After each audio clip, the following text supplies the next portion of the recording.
You know the story. An alien saucer lands near the National Mall in Washington, D.C., and out of it steps a man and a robot. The man is Klaatu, here to deliver an important message to the leaders of Earth, and the robot is Gort, here to demonstrate the terrible consequences of not listening. Klaatu announces that he comes in peace, but one soldier's itchy trigger finger sends him to an Earth hospital, where Klaatu is informed that getting all the world's leaders together in a single place to hear his message is impossible. Having no patience for mankind's petty squabbles, Klaatu effortlessly breaks out of the hospital, assumes a new identity as Mr. Carpenter, and befriends a single mother and her son. He then gets the world's attention by turning off nearly every electronic device on the planet at once. On his way to a meeting of the greatest scientific minds of the age, though, Klaatu is gunned down by an overzealous military, and, as a result, Gort awakens to enact justice. The story really starts a few years after World War II, though, with early Cold War paranoia dominating global politics. Producer Julian Blaustein got it into his head to create a film that used science fiction to offer a thinly veiled plea for international cooperation. Blaustein, a new hire at 20th Century Fox, wasn't an anti-war zealot by any means. During the war, he had made training films for the United States Army Signal Corps. However, with the Hollywood blacklist growing and HUAC hearings on the rise, Blaustein knew that things were getting out of control, so he scoured popular science fiction stories of the time and found Harry Bates's Farewell to the Master. Blaustein hired Edwin North to write a screenplay, using Bates's short story as a basic template, and former RKO editor Robert Wise was then tapped to direct. That's how 1951's The Day the Earth Stood Still was born. Though he escaped the scrutiny of the House Un-American Activities Committee, Wise was a self-professed anti-military liberal, and as such, he was the perfect man to direct.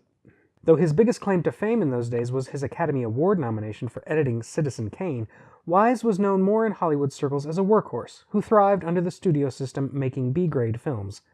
The Day the Earth Stood Still would be his first high-profile production, but over the years he would make other massive hits like West Side Story and The Sound of Music, alongside other science fiction tentpoles like The Andromeda Strain and Star Trek The Motion Picture.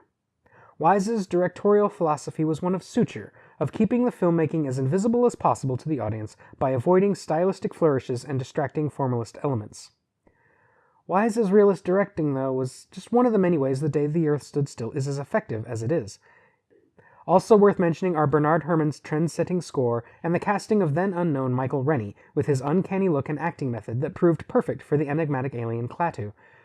No matter what you attribute it to, however, be it Blaustein's vision, Bates's original story, Wise's directing, North's script, which we'll get to in a moment, the cast, the music, the political message, whatever, there's no denying that this film's success set the template for over a decade of science fiction, cementing some tropes we still see today.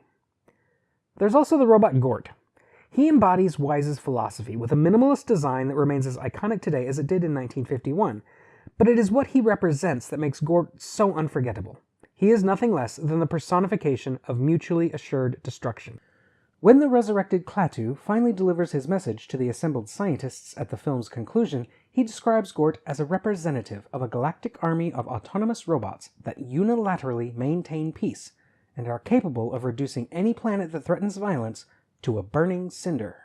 Taken literally alongside the film's political message, it seems incongruous. The use of a powerful army of interplanetary peacekeepers that answers to no authority feels like the exact opposite of an anti-military film, but taken as an allegory for nuclear warfare, it makes perfect sense. Indeed, if there's one thing we learned from the Cold War, it's that the threat of worldwide obliteration at the hands of nuclear weapons keeps us, however perilously, from falling into another world war. While the anti-war theme is obviously subversive to the political tides of the time, Edmund North also managed to sneak in just another layer of subversion. It's a Christian allegory. This is one of those things that seems obvious once it's explained, so obvious it's a wonder anybody can miss it. But even the director, Robert Wise, failed to notice it until after the film was released. In case you don't know what I'm talking about, look at the film this way. It's about a man, who calls himself a carpenter, coming down from the heavens with a message about how we should treat each other with kindness, who is then killed by a hostile government before being resurrected and having one last chance to tell those who will listen that violence will be met with cosmic retribution.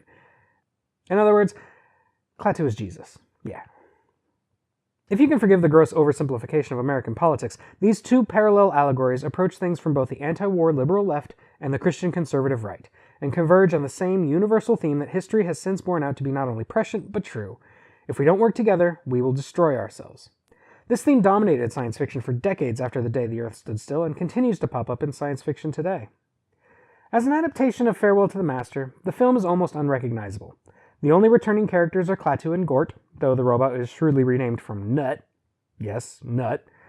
But they are significantly different from their literary counterparts. Bates's original story has none of the political overtones or religious allegory, and its most important twist, the robot's supremacy, is pretty much lost.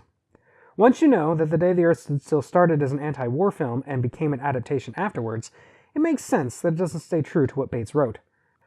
However, as a film on its own merits, The Day the Earth Stood Still is one of the greatest science fiction films of all time, probably better, all things considered, than its source material. Not only does it have a timely, provocative message with multiple possible interpretations, it also manages to be relatively easy for casual audiences, thanks to Wise's directorial choices to keep things simple and grounded. It's also famous for containing the most quoted line of alien gibberish of all time.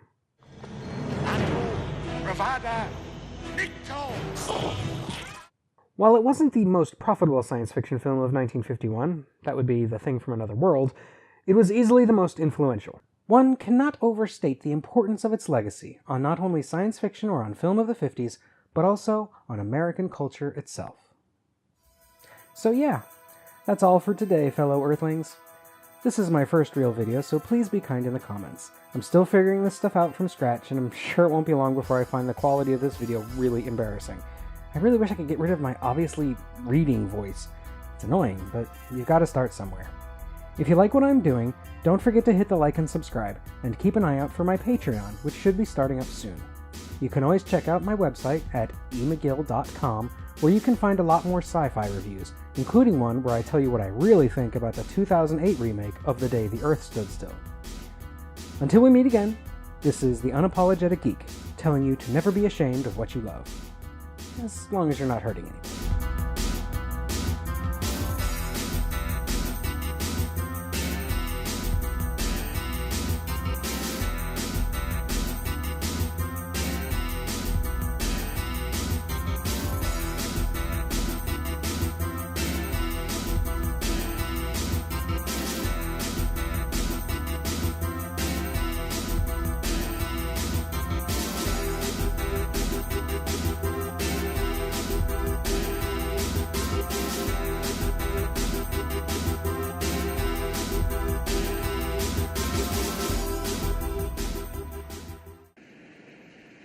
If anything should happen to me, you must go to Gort.